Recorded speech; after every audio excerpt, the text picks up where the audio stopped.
All right, you've mentioned that Jubilee government has done well as far as you're concerned, exceptionally well. What are some of the things they have not done well?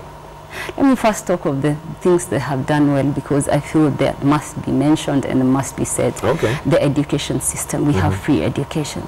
We have free education. We have like from primary school all the way to high school. But was that thought through if you look at it right now? Because if you look at the teacher-child ratio, right now it's way above what is recommended. Of course, you have about 40 students in a class with one teacher. The recommended, I think, somewhere between 20 and 25 or something like that. So that is almost double.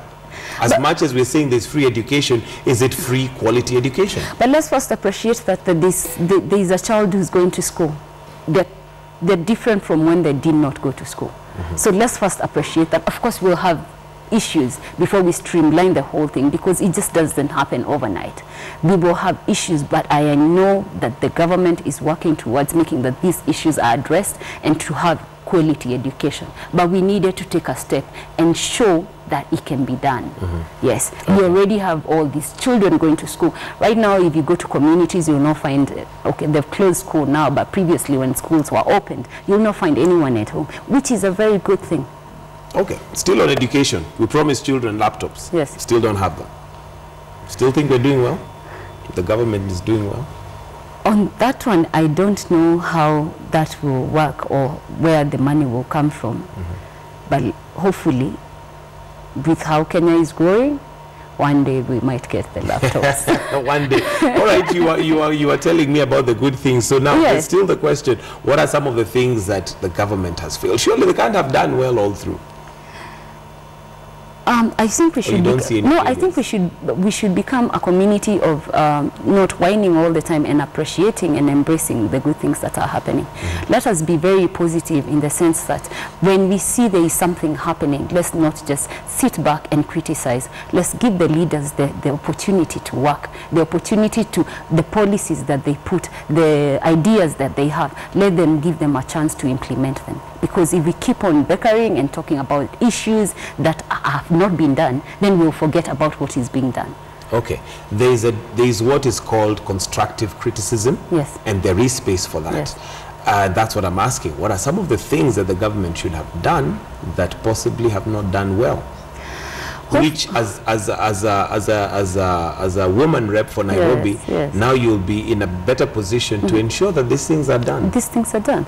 Okay. I guess there should be accessibility to funds, and this comes to about the small micro enterprises, like small businesses, in terms that Kenya still, the borrowing rate from the banks is very high. I am looking at it because I am a business person and have been in business, and I'm still in politics. I still feel that the banks, the rates where they are lending money is still very high, bringing us not into a very competitive platform with the rest of the world. So if the government can look into that and make sure that the monies that Kenyans are accessing are not very, very expensive. Because you can have expensive money. You're getting money at a very, very expensive which of course would be counterproductive for business. Yes, and then globally we are not competitive.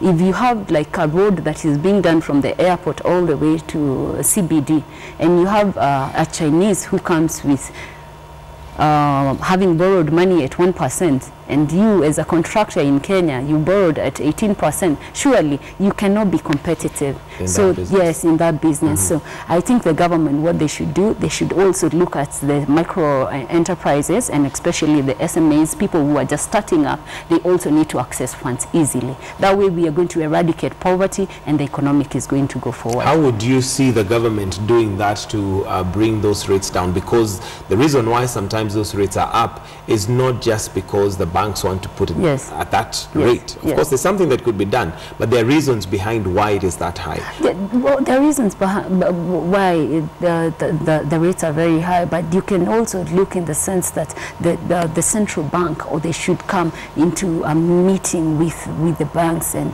with the government and sit down and actually see a solution to it.